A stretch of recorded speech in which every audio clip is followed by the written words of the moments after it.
Welcome, everybody. Hello. Welcome to Making Mental Health Hospitable, a special Q&A webinar produced alongside our community partner, Not 9 to 5. My name is Debbie Holloway, and I'm the Impact and Community Coordinator here at the James Beard Foundation. I'm so happy to be welcoming you all this afternoon. Since last March, the James Beard Foundation has been hosting virtual events like this one and industry support webinars to help navigate the challenges of COVID-19, provide resources for the hospitality industry, and to better stay connected through difficult times. Before I introduce today's moderators, just a couple quick housekeeping notes. This webinar is being recorded, so we'll post a link to the recording on openforgood.com after the program wraps, so you can watch it again if you like, or send it to someone who might have missed the program. Please send us your questions during the panel. This is a big topic and we're all here to learn. You can write them in using the webinar toolbar. We'll be answering them throughout the webcast. And then of course, if you're having technical difficulties, just message us using that webinar toolbar and we'll do what we can to troubleshoot. Although a good practice is always to try leaving and then coming back. As Hassel and Laura chat, I will be keeping an eye out and we'll be happy to assist. So now let me introduce you to our lovely panelists. Hassel Aviles is the Executive Director of Not 9 to 5, a nonprofit organization that empowers hospitality, food, and beverage service workers by mobilizing support for mental health and substance use. With over 15 years of experience in marketing and leadership in the hospitality industry, Hassel has grown a fiery passion for restaurants, events, and entrepreneurship. She created the Toronto Underground Market, a large-scale culinary festival designed as an incubator for food entrepreneurs, chefs, and home cooks in 2011. She successfully remained as founder and managing director for 3 years and led a committee as well as hundreds of volunteers. This movement elevated the local economy, tourism, and Toronto's culinary industry. These days, Hassel's passion for the food and beverage industry is seen through her work in Not 9 to 5. Laura is a licensed professional mental health counselor and spirits educator from Chicago. Her passion and work are rooted in understanding and improving the mental health and well-being of individuals in the food and drinks industry, particularly through examining the culture of the industry holistically and thoroughly, from seed to service. Whether speaking to booze or brains, Laura believes transparent and responsible education is integral when creating community and organizational change. So that's my quick little intro, but I would love to hear from both of you a little bit more maybe about what you do and what brings you here together today and what you hope that we can accomplish together. Thank you. That was so lovely. It's like hard, but awesome at the same time. What else can I add to that? I think, the pandemic has obviously affected everything that we do, and especially in the hospitality industry. We're still in it, and then it's also going to have such a ripple effect over the next many years. And so I think that first and foremost, that's been the biggest change in what Not 9 to 5 is doing currently and will continue to do. Is I think it's really important to be addressing the current state of feelings and state of mind that people are in and responding to that in the best way possible. Everything we're doing this year is going to be a continuation of what we did last year, which was continue to put out industry-specific resources and likely be focusing mostly on online just because of the state of affairs. I know that in different places there is, dining happening in indoors in some parts of the world, but in other parts that's still not possible. So I think we'll always try to consider both. But our focus is really just helping the industry try to give it the much needed software upgrade that I feel is missing in the hospitality industry. Laura, I don't know what you want to add to your very snazzy bio. First of all, I apologize for scowling at you while you were speaking. All the sound went away, and I was like, no. Oh, no. Like it was like the nightmare. Yeah. First of all, I learned so much about you, Hassel, because we worked together quite a lot during the pandemic, and to your point of the pandemic like heightening everything and, you know, really shining a spotlight on the changes that we do need to make. It was fun to learn a little bit about what you did before, because I don't think we've ever had the opportunity to, to explore that. But yeah, from my standpoint, you know, I'm a licensed professional counselor. I worked as a therapist for a brief time. I've worked in hospitality for nearly 2 decades. And becoming a therapist for me was an avenue out of the industry because I recognized how unhealthy it was. And then it actually became the road back in, in a sense. And I found that, you know, I had this sort of one foot in the therapeutic world, one foot in the hospitality world, which created a way, like a really cool pair of glasses to put on to see the industry in a wonderful way, because it's my home and it's my community, but also from a, I would say, a more critical lens as well. You know, wondering what can be different, starting to question why things are how they are. So I founded a company called Healthy Pour, which really started as a catch-all for me to do this work and is now evolving more into like a consultation firm, which is a little shocking. Not what I expected at all. But yeah, my work is primarily researching the industry, empathetically researching the industry, and then creating interventions to help the industry grow, not just from a mental health standpoint, but creating structural change and organizational change to support the change in individuals that they're seeking. You know, changing the environment while, you know, adjusting the environment to what people need to live in order to thrive is sort of what I'm hoping to do. But yeah, I'm really excited and happy to be here. We're so happy to have you. We're so happy to have you both.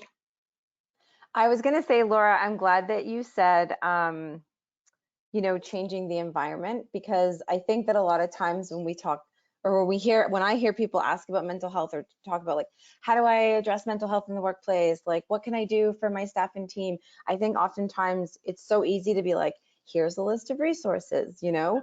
But what I like about what you're saying in terms of the structural change and the change in the environment is kind of like ground level, and also individual level change. I think it really does start there, you know? And then once that is an environment where people even feel comfortable, you know, like having that psychological safety in the workplace and then feel comfortable bringing things to their team, then you can get more into like, okay, what specific kind of resources are people looking for?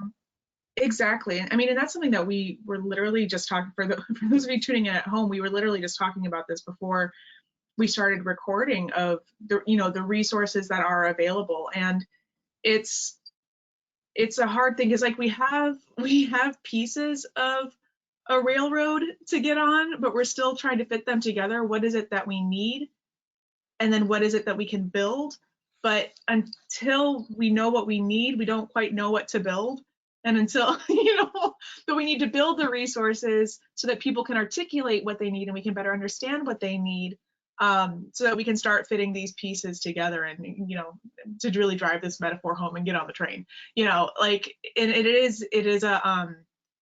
it's a challenging and sometimes daunting task. And then the other piece of it too is there is so much, as much as we crave change and we crave being better and want to be in conditions there where we thrive, and we want to, you know, see ourselves in the best light that we possibly can, be our best versions of ourselves. The process of change to get there is, it sucks. Like, It sucks and it's hard. Yes. It's like butterflies turn, like when butterflies cocoon themselves, just friendly reminder to y'all that they turn into like actual goo and then reconstitute and then come out as a beautiful butterfly. That is like the most violent transformation into like the most beautiful result.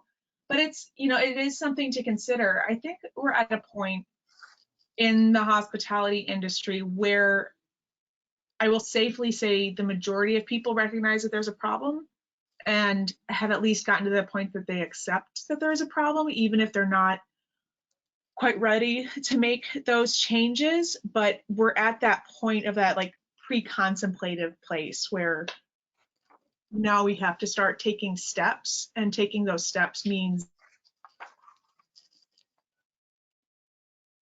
Oh, Oh, Laura it's okay. I have a little bit froze of for me. a freeze situation. Am I frozen? No, you're great. You can keep going. Laura just made the Okay, pop back Laura, in. I will message her as well. Awesome. Um, am I so back? oh, Oh, are you back? Let's Am I see.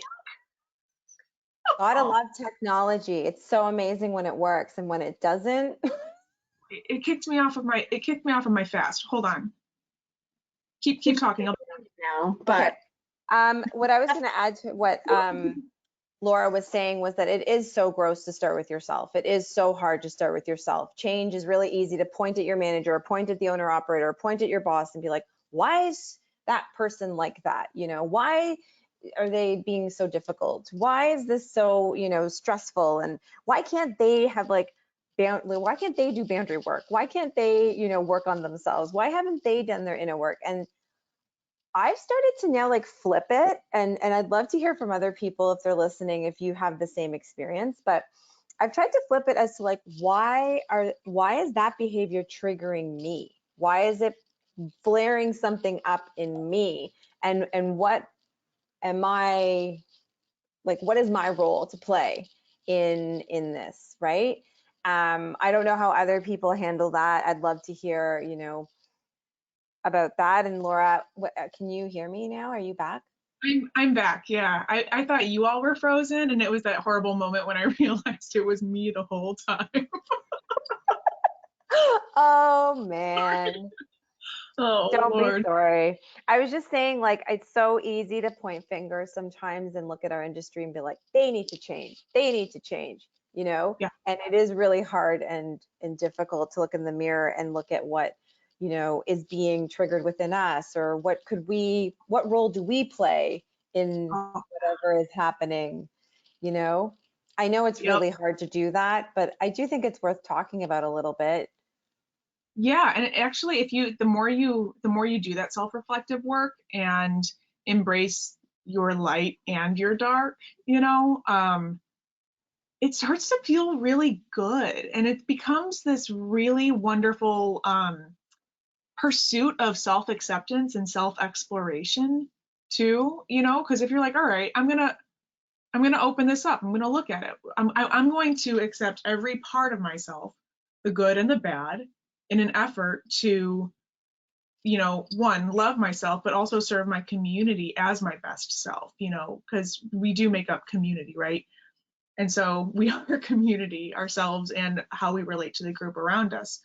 Um, it's it is easier to it is easier to point at things that other people need to change, like, but there's also so much that we're complicit in of what other people, like someone might need to change something we don't like, that they act a certain way or do a certain thing or have a certain policy or whatever that looks like, but we're still complicit in it, and we probably benefit from it, not necessarily benefit from it in like it makes us healthier, but we benefit from it because it allows us to avoid something, or whatever that looks like. And so it becomes a path of least resistance to just point at the problems of externally point at problems instead of internally explore those pieces. Like a I recommendation, agree. yeah, a recommendation that I make to people, and this actually came from my personal doom scrolling. All of these therapists and mental health professionals and people are posting, their memes on Instagram that are like, boundaries look like this, and this, toxic relationships look like this, and this. And something I found myself doing was looking at it and finding people in my life that fit those pieces, just sort of subconsciously, like, oh, I'd be like, oh, that relationship, or oh, I had that boss, or oh, that, until I read one thing that I was like, that's me. And then I was like, oh no, but it forced me then to think back on all of the other like Instagram frames that I've read that I pointed at other people. And it prompted me to start thinking, who am I? You know, one, who am I to point at other people, certainly, but like when other people are reading their thing, who's thinking of me? Where can I grow to make either heal that relationship or whatever that looks like? You know, That's a and good point. you know, I encourage people as we talk about these things, and even because likely I'm certain that will bring up some things that are problematic within our industry. And Well, that's what I was about to, it's funny that you say that, Laura, because I was about to say, I'm not trying to excuse the Yeah. problematic stuff that happens that is actually someone else's doing, right? Causing harm and problematic behavior. And I see someone wrote a question here. Debbie, do you want me to read it? The first question? Go for it. Okay, so Laura, like this kind of speaks to what I was just saying. Like, I'm not trying to excuse some of the harmful behavior that happens. So the question is, like, I think often our back house and front of house feel replaceable and disposable. We can go somewhere else if we don't like our environment because it's not worth the hassle, because we're often making minimum wage. Good point. How do we not point our fingers at the owners or corporation? Okay, I think I think differences here, and I'm gonna very clumsily make some distinctions, right? When we talk about, and please forgive me if this comes out like horrible and like nonsense, but I think about like owners and managers have a responsibility to create a work environment in which people can thrive and are safe, right? That is first and foremost. They have a responsibility to create an environment that when you are employed by them, you are not suffering, you know, that is a responsibility. But then there is a difference in terms of how we as a culture behave, like the behaviors that we engage in. And that, like, I will point every finger at a bad owner. And I will say that sucks. That was bad. You know, do not do that.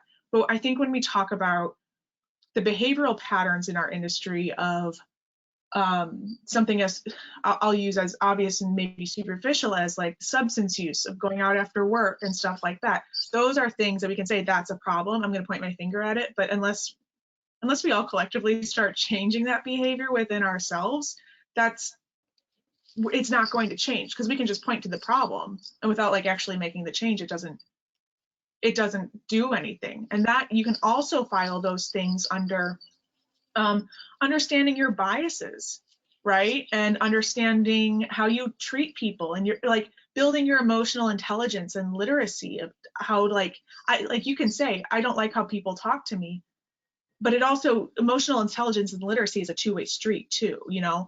So it does start to be a slippery slope in that case, though, because we don't want to take on too much responsibility that's not our own, because it is a two-way street, but we can handle our piece, you know, and we can take accountability for our piece within that. But when it comes to ownership, maybe I'll have a different opinion of this someday, but at this point I'm like, no, that's your responsibility. That's what you signed up for, and it's up to you, and you're doing it wrong. Like, if you're doing it wrong, you're doing it wrong. That's, to me, a little bit more black and white.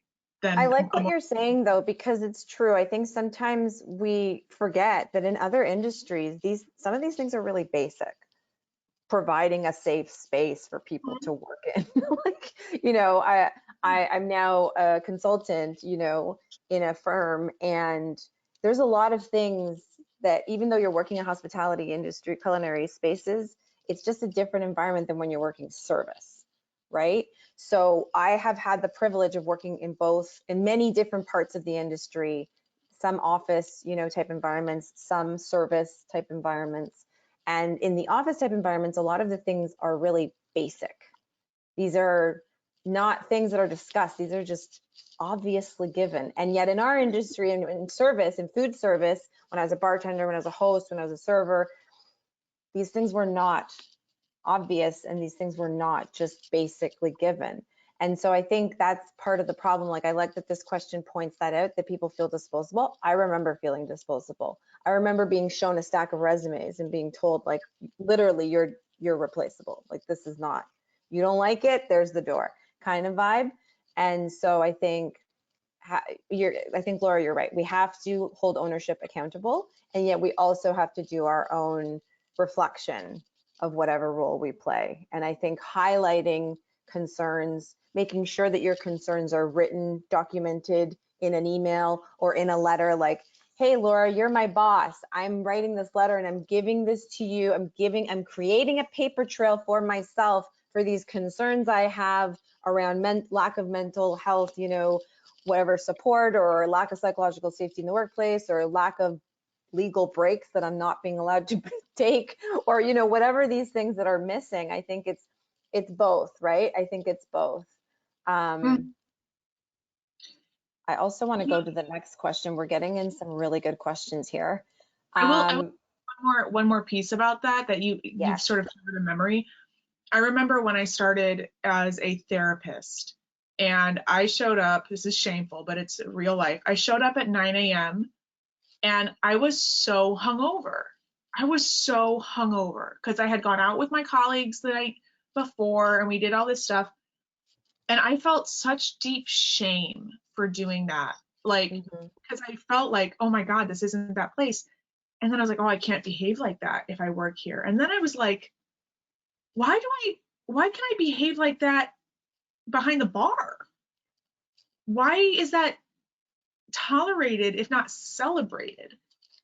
So that's another piece of how we can integrate healthier and more productive behaviors directly into the workplace, holding ourselves accountable even in the operating procedures of the workplace.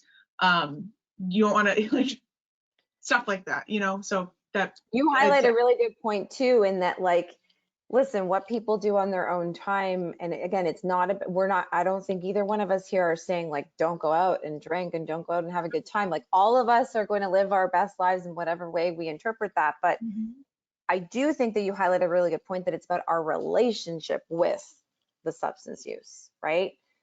Because substances obviously aren't going anywhere.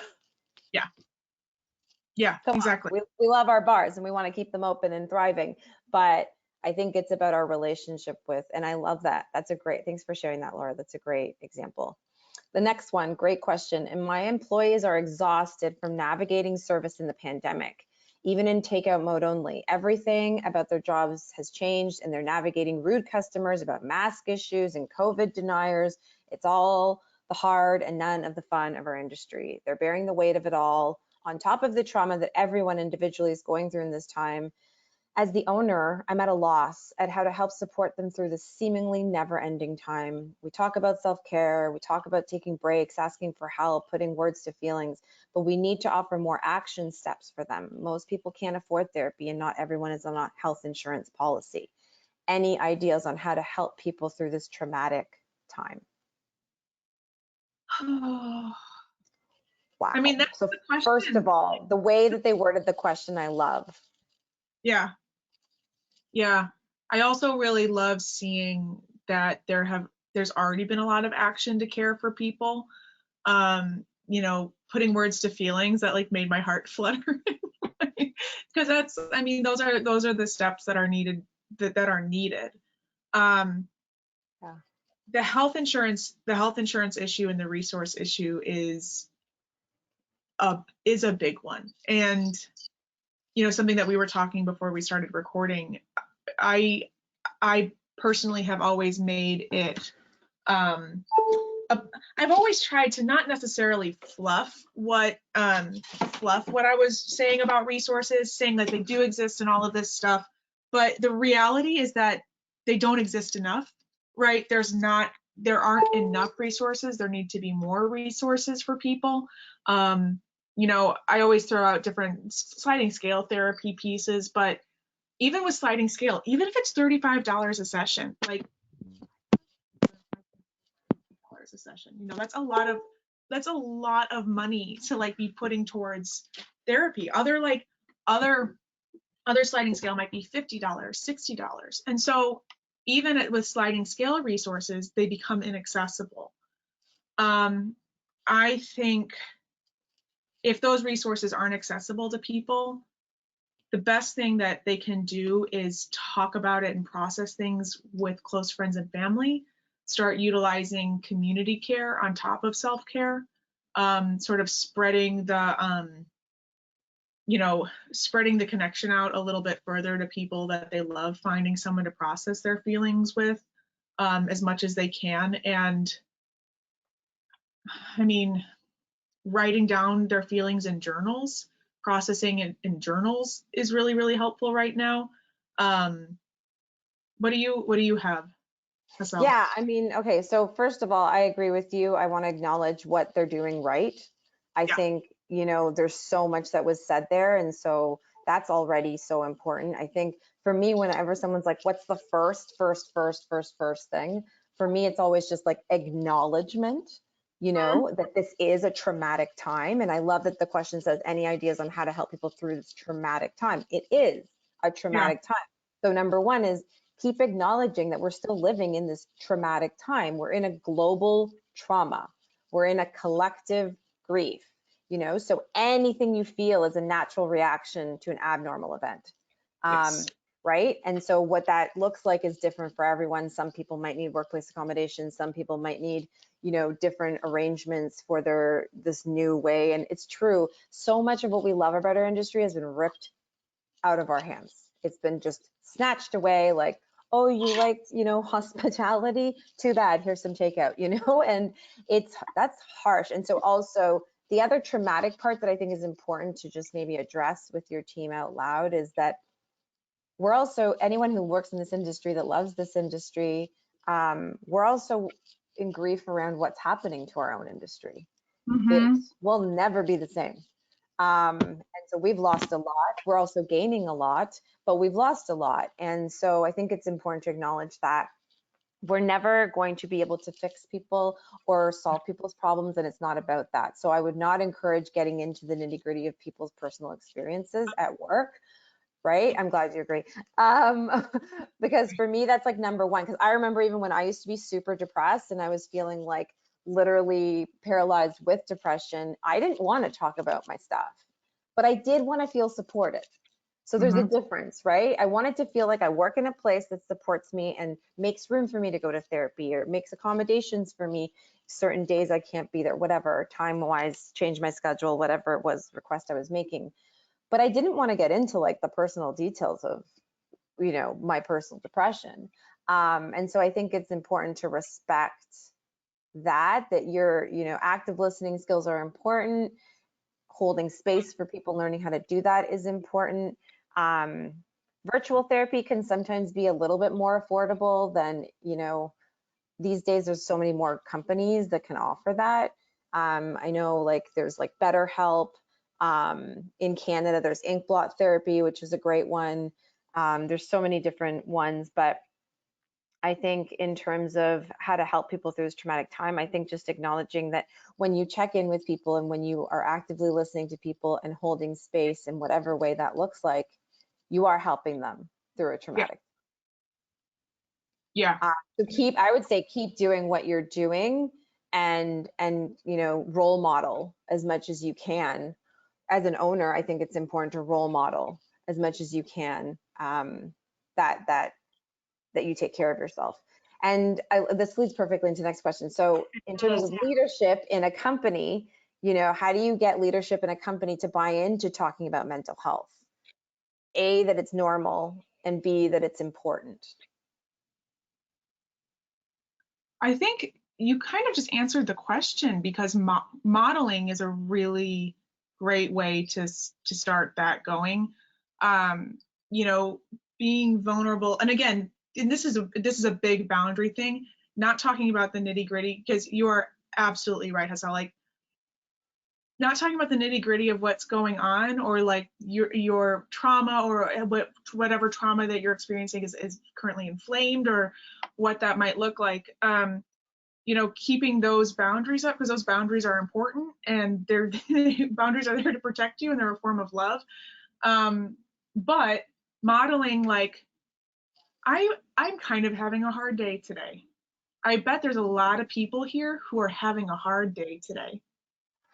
what can we do to make sure that people are still able to do the work that they're here to do and not have to slog through it? Those are some ways. I mean, that's an example of a way that you can bring up mental health without bringing up mental health. Because I do think still there are some people who get a little like, like they get prickly to talk about it because it can be a scary conversation. And usually we let things go to such severe crisis when we talk about mental health issues that's all we associate them with. But integrating conversations about feelings and mental health in your everyday, including like, I'm not in the best way today, or like, you know what, I was in the best way earlier and I am now, and that's because blah, blah, blah. Like, those are ways that you can start to create a functional system that is a functional communication system within your organization that is able to start talking about mental health. Like, that's to me the most foundational piece. And then you can start bringing in more conversations of like, we need to start talking about emotional intelligence. We need to start talking about boundaries. We need to start talking about power dynamics. To the other question about guests coming in who are maskless and stuff like that, maybe we should do de-escalation. Those are conversations that you want to get to. But even just if you have an owner or a supervisor who's unwilling to have these conversations, I would just start modeling it, and force them to engage with that model behavior and then take it from there. Does that make sense? Absolutely, and I totally agree. And actually, two things I want to add that actually are for the last question and this question. There's so many amazing organizations across North America now that are focusing in on these topics that, I mean, Laura, you run Healthy Poor and you do so much psychoeducation seminars and workshops and IG lives. And so I think looking into, focus on health and not 9 to 5 and, Healthy Poor. And when you go to these websites and you also go to these Instagram accounts, there's so much there. There's so many resources there that you can share with your internal team and start putting them out and encouraging everyone to, read about these topics, find the right tools, and also share them and use them. Practice is really different than the learning. And that's another thing I wanted to highlight. It's so easy to be like, okay, I learned about psychological safety. Practicing how to be vulnerable with one another, practicing how to make mistakes in front of each other and still supporting each other through mistakes being done, I think is a whole other ballgame, right? There's like the ideology and the practice. And the practice is the forever work, and I think also embracing that this isn't necessarily a problem that can be solved. It's a problem that can be forever addressed. There are always going to be human dynamics that are painful or problematic or off kilter in terms of power. That can be addressed. Are we going to solve it? Probably not, because we're human beings and we're always evolving and stuff like that. And the sooner that we all collectively can embrace the reality that the practice piece is exactly that, it's practice, it's a forever practice, then the possibilities of how we reconstruct our industry moving forward become a little bit more open and exciting too. I totally agree. I also just remembered something else I wanted to add, which was that it's really easy, sometimes when we want to help people and we get caught up in like what they're sharing with us. And one analogy that I always try and share and use is, if I like broke my wrist at work, right? Like if something happened and I broke my wrist, I wouldn't want anyone in the workplace to start doing surgery or casting me up, right? I would just want them to support me to get to the help I need. And I think that is a perfect example of mental health and like getting leadership on board. I would say, well, address with your leadership, the team or the company, we have first aid kits in the kitchen for when someone cuts themselves. And we support that person to get to the help they need if they need to go to the hospital and get stitches. So in the same way, if we're treating physical health as a priority, for health and safety and something that we think is important, then also if an employee is having a panic attack or an anxiety attack or struggling with depression or has come to us and it's clear that there's maybe some substance use challenge, whatever the situation is, if there's a concern in terms of mental health, why are we not equally supporting that person to get them to the help that they need? And I think those are the kinds of questions I would bring to my leadership if I was trying to get mental health talked about more and acknowledged. And then the last piece I would bring up as well is like, mental health is a component of overall health. Our brain is literally in our bodies, right? Yeah.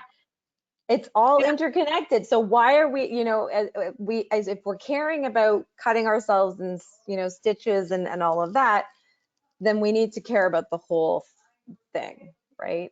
I think often, I don't know why that gets missed in society. There's still so much stigma, unfortunately, in our industry, obviously. Definitely still the case. So compartmentalized. And so, you know, I think once we really acknowledge that, like, you know, mental and physical health are really one and the same at the end of the day. You know, there's so many physiological symptoms that come from mental health issues, and there's so many mental health issues that come from physical health issues. You know, there's, like, I think of like the diagnostic manual that we use, and there's diagnoses in there for physical injuries that result in personality, like there's stuff like that. So these things are really connected. And I'm going to say another thing, and this is going to sound like business crass, but a lot of owners are business crass. It is in their best interest to care for people's mental health because that's their business, right? Like, this is a hospitality industry, and to provide good hospitality and hospitality that brings people coming back, it means that the person providing the hospitality has to be safe, and they have to be comfortable and well, and, you know, able to field and navigate certain situations that might be challenging. And without that, you're going to have high rates of turnover. The guest isn't going to have a great experience.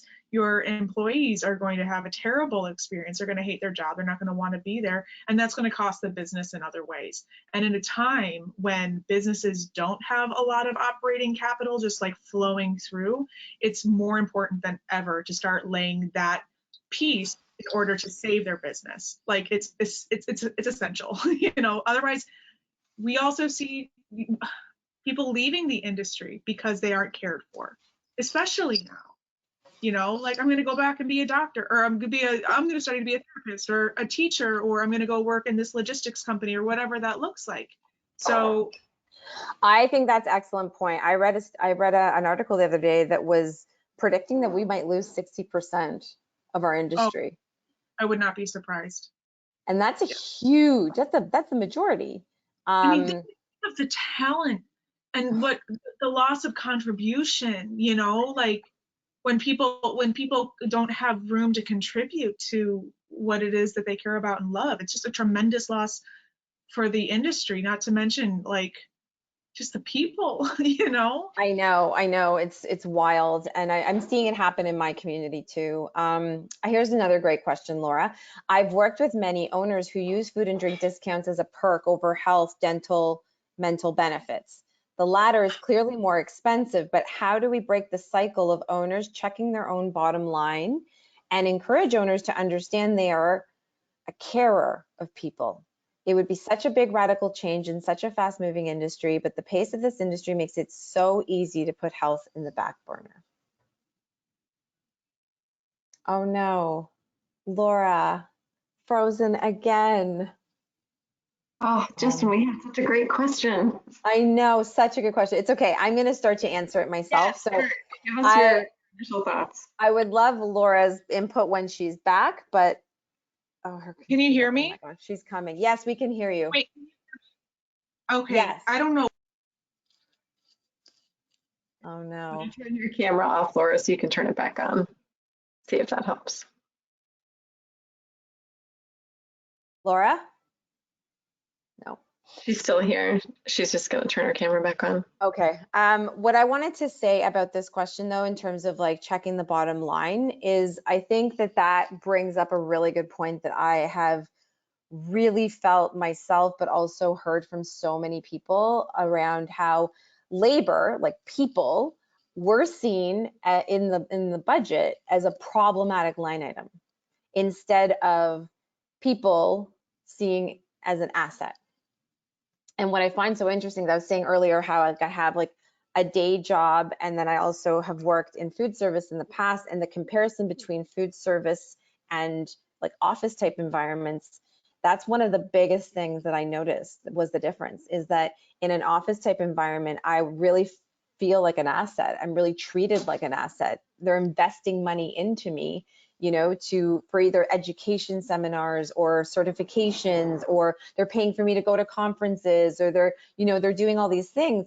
And then in the service industry, it's like the complete opposite, where they're depleting and almost trying to like work me as much as possible for the least amount of, money. And so this question in terms of like, how do we break the cycle of owners checking their own bottom line and encourage owners to understand their care of people?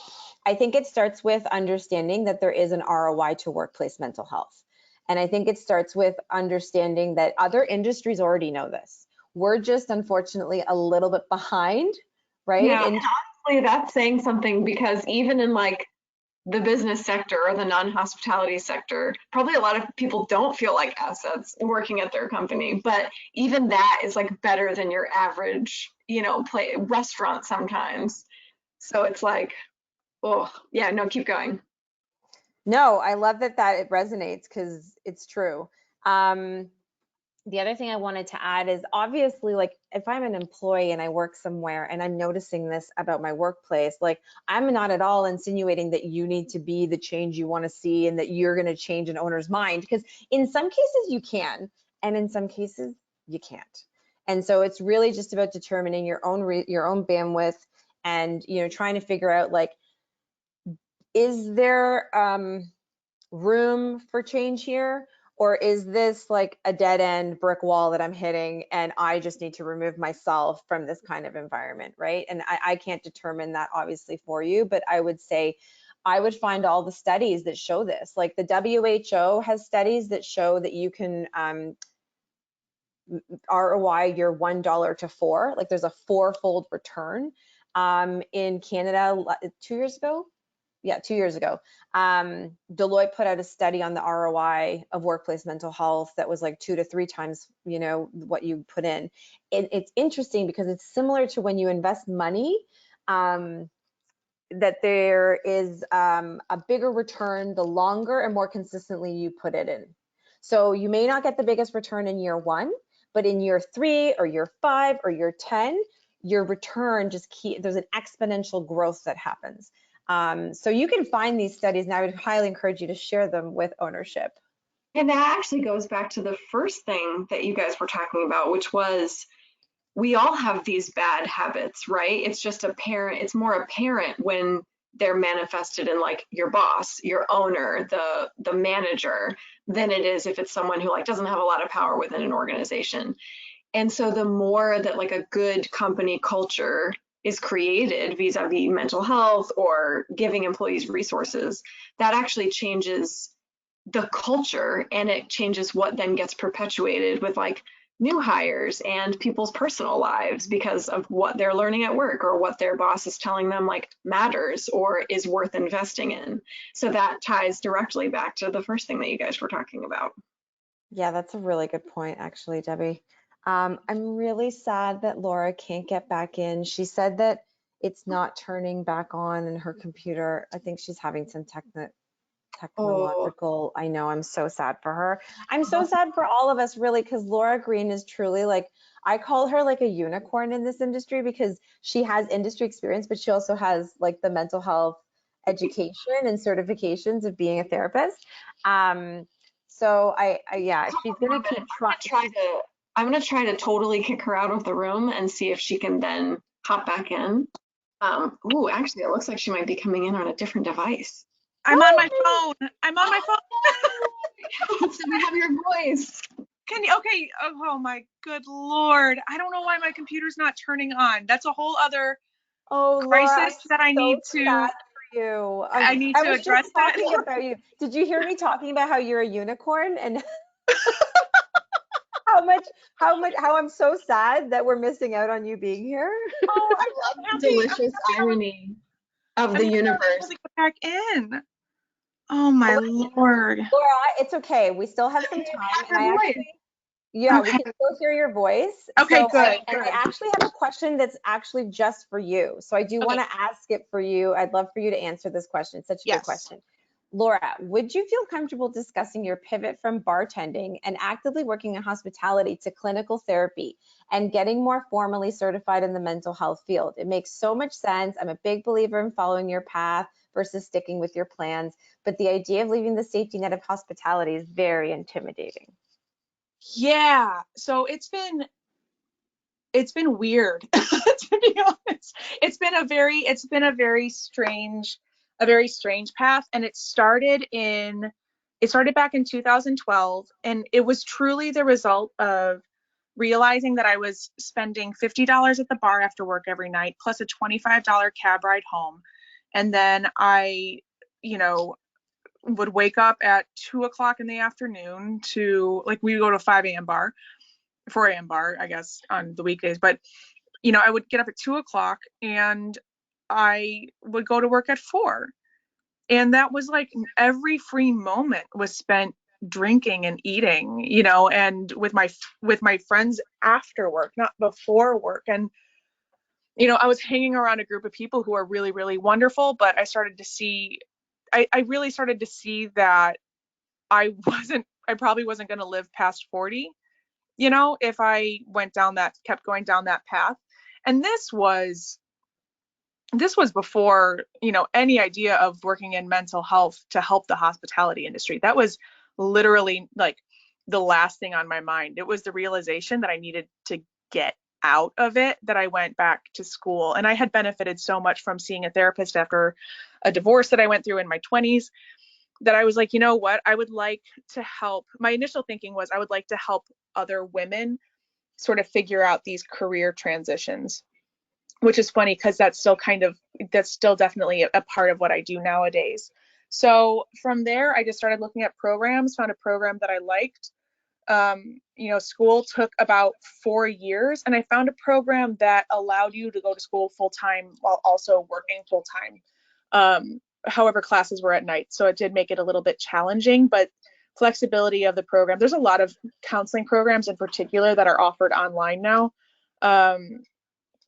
which, I think I benefited from a lot in person, but as we've learned in the last year, it's not so much about the in-person as it is the connection, which you can find other ways that aren't necessarily, when you see someone in the flesh.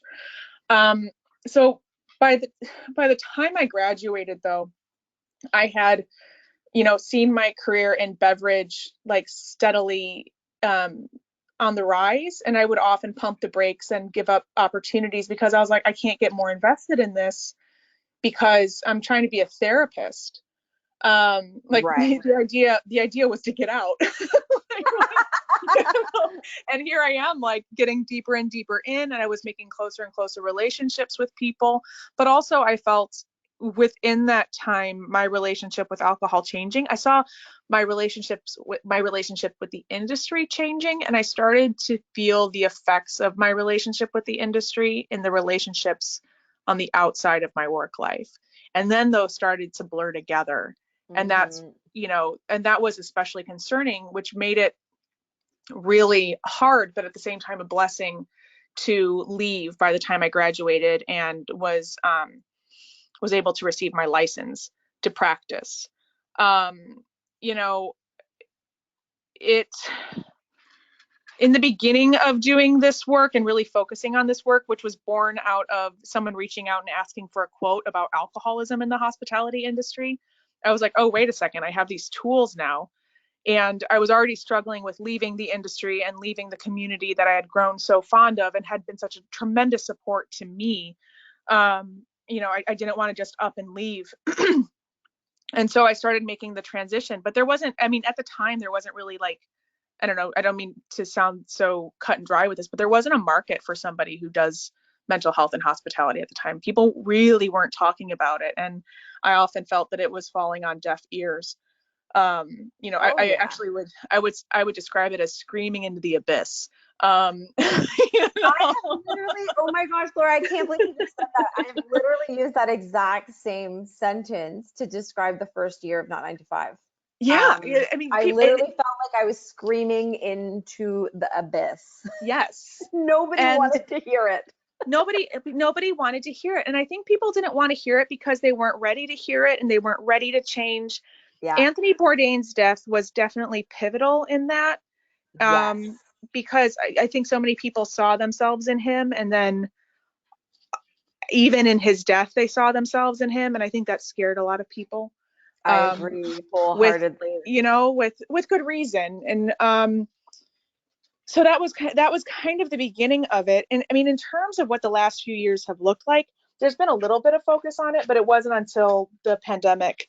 And I think that, with Not 9 to 5 and also like Focus on Health and all of these other organizations popping up, they're popping up because they're necessary, because it has to happen, because we're at a place right now that we can't ignore that we have issues in our industry, we have issues in our culture, and that extends beyond mental health, even though like mental health is very much a part of everything. But we can't ignore the racism in our industry, we can't ignore the sexism, we can't ignore the violence, and those are all components that make up an individual and a community's mental health. But in I love that terms you of brought that up, though, Laura. Sorry to interrupt you. I love that you brought that up yeah, because I do want to highlight what you just said as something that's really important to, you know, stand on its own as its own point, which is that Mhm. our industry does have a lot of influence from the brigade system, which ultimately, unfortunately, is an oppressive system. And absolutely, when we find ourselves with, work environment that's been heavily influenced by oppression, then obviously we find all of these points that you just mentioned in terms of like, racism and the influence of the patriarchy and transphobia, and just like there's so many oppressive elements that don't create a very equal and just and inclusive, workplace. And those are systemic. And yep, so obviously that's not on you and me and individuals. We contribute, but it's so much larger than all of us as well. We have 5 minutes absolutely. left. So I want to run through 2 quick questions Oh before we yeah, run out of time. The first one, I'm going to start, and then if you have anything to add, you let me know, Laura. But yep. it holds a soft spot in my heart, this question, because I have very vivid memories of starting this. Someone asked, can we introduce can we introduce hospitality folks to meditation and breathing? Yes, is the Yes. answer to that question. And I only highlight this question as a soft spot in my heart because when I first started meditation, I don't know if I can swear, so I'm not going to swear, but I effing hated it. And I wanted it, like I thought it was the most colossal waste of time. I wanted out. I thought it was stupid. Just everything in me had come from an industry of go, go, go, go, go, go, go. And someone was asking me to sit and listen to my breath and pay attention to my body. I was like, why? This is stupid. I'm not doing anything. I want to do things. Anyways, fast forward 9 years later, I now practice meditation daily. And it is a huge part of my recovery. And it is a huge part of why I am able to be okay and a functional human. I think the only way to start is small, baby steps. And to really highlight that it's okay if you hate it at first, I don't know if you want to add anything to that, Laura. Yeah, I would agree. Like meditation can come in a lot of forms too. So Yes. it doesn't necessarily have to be from an app or practicing yoga or whatever. You can be meditative while you're cooking dinner. You can be meditative while you're exercising, or there are plenty of, while you're painting or engaging in a hobby, or hang out with your animal, or those are all opportunities to be meditative. And meditation is really just a form of processing. So finding that attention, that time to give yourself some attention and your brain some pause and attention in that way is going to do it. And in terms of breath, like, it's a shame that the pursuit of utilizing breathing techniques to calm yourself has become super woo-woo and has, Agreed. because it's like a normal process in our body that is there to keep us alive and has a tremendous influence on our emotional life. Like you can, Absolutely. you And you can know, actually calm your nervous system yeah, using a square breathing technique of like breathing in, holding 4, breathing out, holding 4, you know, and like 4, 4, yeah, 4, 4. And you're like, seriously, this like little square breathing technique can actually calm my nervous system? That's like, mind yeah, blowing. like even and using it as a form of control in the sense of like, let's say you are engaging with a maskless guest, like just taking a deep breath will not only like de-escalate you, but it allows you to become more emotionally in touch with yourself. It allows you to respond more calmly to the situation, to not maybe engage in a way that you might feel shame about or regret. It makes it more likely for you to be able to engage in a way that de-escalates the guest. I love And that, that's just Laura. from a breath, I love just that taking a because then breath. it creates space between you and the experience, That's which is right. huge. That's game changer stuff right Yep. there. Okay, one more question. We're running out of time, but what do you think about the judgment of working in this industry? I love this Oh, question so much because I've dealt boom. with this my whole life. Yeah. So before we get into the answers of this, because I know we'll probably have to end at 3, I do want to just highlight that for any resources that people are looking for, I highly encourage going to not9to5.org/resources, and also healthypoor.org has incredible resources. So if you are looking for low cost or free resources, there's a lot of choice and options there. Okay, let's jump into this question the last minute.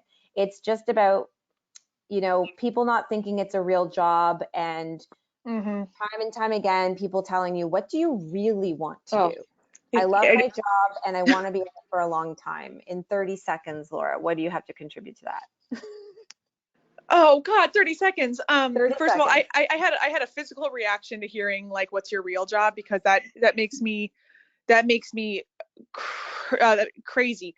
Talking with friends and family about what you do, sharing your passion about what you do, and creating a ripple effect in the people around you who are not industry people, that will build a more respect for it is that of what we do. That's my 30-second answer. I have a 2-hour answer as well, but that's for another time.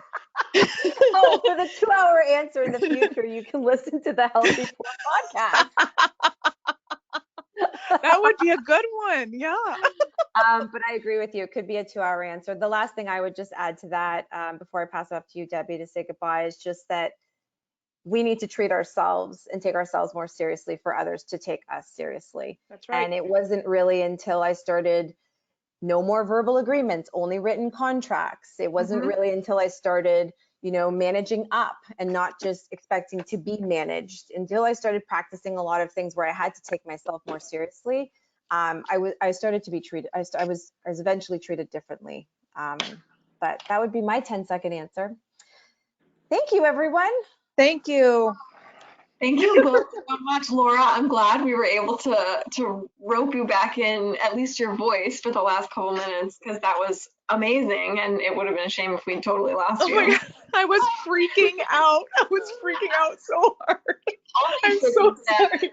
It's only fitting that a panel on mental health, all of our technology would be conspiring to give us such anxiety, right? It just Oh shows my gosh. through it. We can be okay together. We're stronger together. I mean, look at us. We're practicing psychological safety. That's right. Yeah, thank you for your persistence, Laura. Hassel, thank you so much for helping me, you know, visualize and manifest this panel. I'm really glad that you suggested it and that you invited Laura to help participate. So such a warm thank you to you as always, and I look forward to the next panel that we get to do together. And thank you so much to everyone who was able to come and be a part of the audience.